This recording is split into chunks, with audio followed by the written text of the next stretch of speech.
सभी को नमस्ते।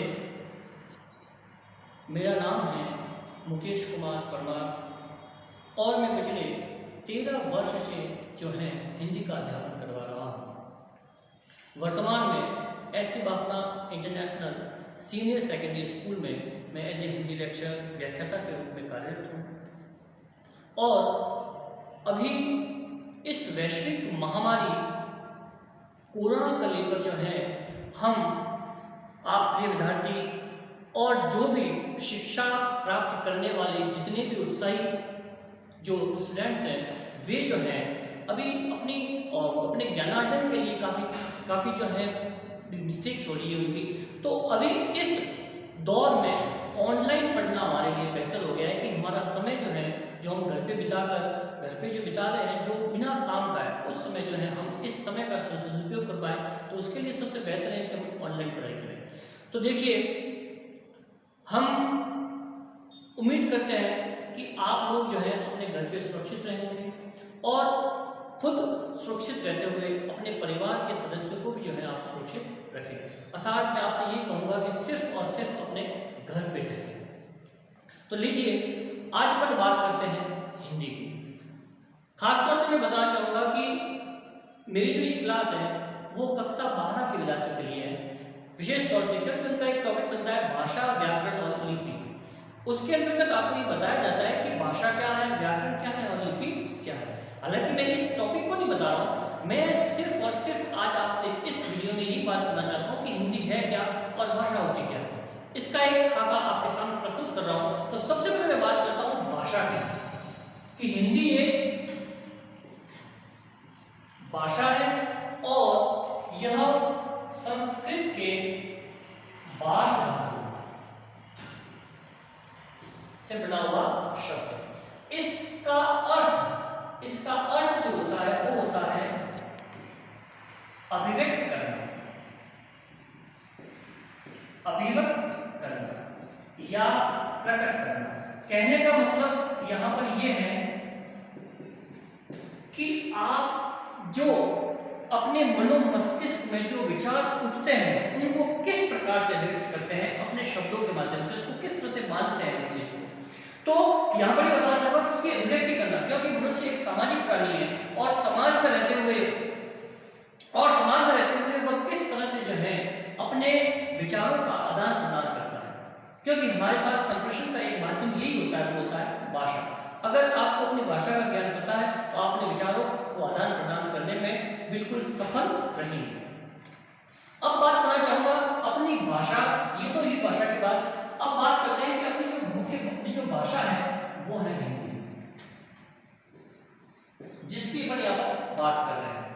तो इस हिंदी शब्द से रिलेटेड मैं बात बताना चाहूंगा कि हिंदी जो है इस शब्द में अपनी जो प्रकृति का शब्द है हिंदी, ये अपनी प्रकृति में कैसे आता है, क्या कारण रहे कि इस भाषा का नाम हिंदी रहा, कैसे ये हिंदी हुआ और किस प्रकार से किस रास्ते से ये हिंदी तक आता है। तो बताना चाहूंगा यहाँ पर कि हिंदुस्तान अपना भारत एक ऐसा देश है जिसमें खूब सारे प्रजातियों ने यहाँ पर आकर राज किया। हमारा देश जो है विभिन्न देशों का गुलाम रहा, उसमें अपन माने तो डच, पुर्तगाली, फ्रांसी, यूरोपियन और अंग्रेज, मुस्लिम, इस तरह से खूब सारी जाति आई और यहाँ पर शासन करके गई। तो उसमें एक जाति आई, उसका नाम था फारसी कहे या ईरानी कहे, तो फारसी लोग आए, उनकी जो फारसी भाषा थी वो क्या करते थे कि हिंदी में अपनी भाषा में जो है ह को स कहते थे, स को जो है वो ह कहते थे, स को ह कहते थे। तो उसके कारण क्या हुआ कि हमारे हिंदुस्तान में एक प्राचीन नदी बहती है, उसका नाम है सिंधु। उस सिंधु में क्या हुआ कि वह स को क्या कहते थे, ह। तो स हो गया से सिंधु का क्या हो गया, हिंदू। और हिंदू का अपभ्रंश बनते हुए हिंदू से वह हिंदी तक पहुंचा और ऐसे हमारा हिंदुस्तान बनता है और हमारी ये भाषा बनती है हिंदी। ये इसका एक व्यवस्थित रूप है कि हिंदी तक हम किस तरह से पहुंचते हैं। हमारी ये जो भाषा है, लैंग्वेज है, इसका नाम हिंदी है, इसका जो प्राकृतिक रूप है वो इस तरह से आता है। अब मैं बताना चाहूंगा कि हिंदी भाषा से पहले हमारे देश में जो भाषाएं चलती थी उसमें सबसे पहली भाषा थी आर्य भाषा। कौन सी थी? आर्य भाषा। आर्य भाषा के बाद अपनी प्रगति में आती है संस्कृत। संस्कृत के बाद आती है पाली। पाली के बाद आती है प्राकृत और प्राकृत के बाद आती है अपभ्रंश और अपभ्रंश के बाद आती है हिंदी। ये इस भाषा का क्रम है कि हमारी हिंदी जो है किस तरह से हिंदी के रूप में आती है। सबसे पहले आर्य भाषा, फिर संस्कृत, फिर पाली, फिर प्राकृत, फिर अपभ्रंश और हिंदी। ये अलग अलग भाषाएं हैं जिसमें हमारे धर्म जैसे कि जैन धर्म रहा, बौद्ध धर्म रहा, तो वो जिस जिस धर्मों से गुजरती हुई हमारी भाषा जो है सन 1000 में 1000 के बाद जो है वो एस्टेब्लिश होती है। ये एक भाषा का क्रम है। इस भाषा को इस तरह से अपन यहाँ तक पहुँचते हैं। 1000 से पहले हिंदी का कोई जो है था सबूत नहीं है कि हिंदी थी या नहीं थी। ये व्यवस्थित क्रम हुआ इसका कि हिंदी यहाँ से शुरुआत होती है 1000 ईस्वी से। अब बात करते हैं अपन कि हिंदी के दो रूप होते हैं। उसमें सबसे पहला रूप होता है हिंदी के दो रूप में मौखिक और लिखित। मौखिक रूप और लिखित रूप। तो मौखिक में बताना चाहूंगा कि मौखिक में क्या होता है कि जैसे कि भाषण देना, उद्बोधन देना, मात्र संवाद करना, वो तो है मौखिक, जिसमें केवल बातचीत का तरीका होता है। और एक होता है लिखित, जिसमें अपन जो है किसी न किसी लिपि संकेत माध्यमों से उसको लिखते हैं, वो कहलाती है लिखित भाषा। तो ये भाषा के दो रूप है, मौखिक और लिखित। एक तो होता है सस्वर वाचन, एक होता है मौन वाचन। मौखिक में दो प्रकार के वाचन होते हैं, सस्वर और मौन वाचन। मौन वाचन में आप पढ़ते हैं लेकिन आपके स्वर नहीं निकलते, और एक होता है सस्वर वाचन, मतलब कि आप बोलते हुए आपके शब्द जो है उच्चारित होते हैं। इस तरह से ये मौखिक की बात होती है। और लिखित में जो है हम केवल लिखते हैं, और जिसमें आप जो है अपना जितना भी जैसे कि हमारा इतिहास है, हमारी संस्कृति है, उस सभी को अपन संग्रह जो है वो लिपि के माध्यम से अर्थात लिखित भाषा के माध्यम से ही कर सकते हैं। ये भाषा के रूप है। अब एक विशेष मैं आपको बताना चाहूंगा कि सबसे पहले अपने बात की भाषा क्या है, उसके बाद हम बात करते हैं कि हिंदी किस तरह से अपनी प्रकृति में आती है, उसके बाद हम बात करते हैं कि भाषा और बोली में क्या अंतर होता है। भाषा और बोली में क्या अंतर होता है। एक यहाँ पर आपसे बताना चाहूंगा कि हिंदी जो है वो हमारी राजभाषा है। क्या है? राजभाषा। इस राजभाषा का दर्जा इसको मिलता है 14 सितंबर 1949 ईस्वी। जब से इसको राजभाषा का दर्जा मिला उसी दिन से 14 सितंबर से अपने हिंदी दिवस मनाते हैं। क्या मनाते हैं? हिंदी दिवस। तो ध्यान रहे, हिंदी हमारी राष्ट्रभाषा न होकर राजभाषा है। जो संवैधानिक दर्जा है वो इसका केवल राजभाषा का है। ओके, अब अपन बात करते हैं भाषा और बोली की, कि भाषा और बोली में क्या अंतर होता है। तो बताना चाहूंगा कि बोली उसे कहते हैं जो सीमित हो, जिसका क्षेत्र सीमित हो, जो अविकसित हो और जिसमें किसी प्रकार का कोई साहित्य नहीं होता। तीन चीजें यहाँ पर बोली की, जो सीमित हो, जिसका दायरा कैसा हो, सीमित क्षेत्र हो, फिर वो जो है अविकसित हो, कैसी हो, अविकसित, और उसमें किसी प्रकार का कोई साहित्य न हो। ये तीन चीजें मुख्य बनती है बोली में, क्योंकि कहते हैं कि कोस कोस पर पानी बदले और 5 कोस पे बदले पानी, मतलब कि बोली हर 5 कोस पर जो है वो कोई ना कोई बोली बदलती है। अर्थात बोलियां जो होती हैं वो एक सीमित क्षेत्र में होती हैं, जबकि भाषा जो होती है उसका क्षेत्र विस्तृत होता है।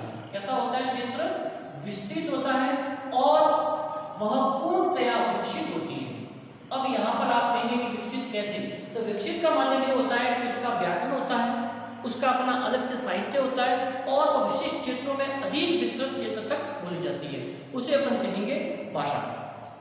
तो ये मुख्य बातें भाषा और बोली में अंतर को बतलाती है कि इस तरह से भाषा और बोली में अपन जो है वो भेद कर सकते हैं कि भाषा क्या है और बोली क्या है। लीजिए, ये अपना सबसे पहले जो अपनी भाषा, उसके बाद हम बात करते हैं हिंदी की, करते हैं भाषा और बोली में अंतर, और एक मौखिक और लिखित के बारे में भी आपको मैंने बता दिया कि मौखिक भाषा किस तरह से कार्य करती है और लिखित किस तरह से कार्य करती है। बताना चाहूंगा कि भाषा जो है वो एक सभ्य समाज, हमारा जो सभ्य समाज है, अगर अपन कहते हैं कि हमारा समाज सभ्य है, तो उसका आकलन जो होगा वो आकलन होगा भाषा के आधार पर कि आपकी भाषा का स्तर क्या है, वही आपका परिचायक होगा आपके सभ्य समाज का। तो ध्यान रखें, अगर आपकी भाषा बेहतर है तो आप एक सभ्य समाज में रहने वाले एक विकसित जो है उसके सदस्य हैं। ये रहता है उसका आकलन। अब मैं बात करना चाहूँगा कि कोई भी भाषा, भले पंजाबी हो, उर्दू हो, फारसी हो, हिंदी हो, संस्कृत हो, कोई सी भी भाषा हो, उसको सीखने के लिए आपको व्याकरण ग्रंथ की जानकारी आवश्यक है। जब तक आपको व्याकरण का ज्ञान नहीं होगा उस भाषा का ज्ञान नहीं हो सकता। तो देखिए,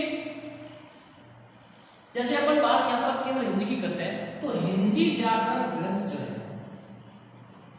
हिंदी व्याकरण ग्रंथ जो है, इस व्याकरण ग्रंथ, कोई भी व्याकरण हो, किसी भी भाषा का व्याकरण ग्रंथ हो, उसमें 3 चीजों के आधार पर ही हम जो है व्याकरण ग्रंथ की जानकारी ढंग से कर पाते हैं। उसमें सबसे पहला जो होता है वो होता है वर्ण विचार। वर्ण विचार के माध्यम से ही हम भाषा को सीख पाएंगे कि इसका पहला पड़ाव जो है ये होता है कि वर्ण किस प्रकार से है, कितने वर्ण है और किस वर्ण को क्या उच्चारित किया जाता है। आकार के दृष्टिकोण से स्वर, व्यंजन, वो सब अपन वर्ण विचार के अंतर्गत पढ़ते हैं। इसकी जानकारी में कौन होनी चाहिए, ये अपन स्टेप बाय स्टेप एक एक टॉपिक को आगे लेते हैं और अपन व्याकरण की जो है जानकारी को धीरे धीरे बढ़ाते हैं। फिर आता है आपके शब्द विचार। तो आपको मैंने बताया कि भाषा हमेशा मिश्रित होती है, भाषा हमेशा मिश्रित होती है, वो जो जो आगे चलती है अनेक भाषाओं का मिश्रण उसमें होता रहता है और इस तरह से अलग अलग शब्द उसके अंदर मिलते जाते हैं और वो विस्तृत होती रहती है।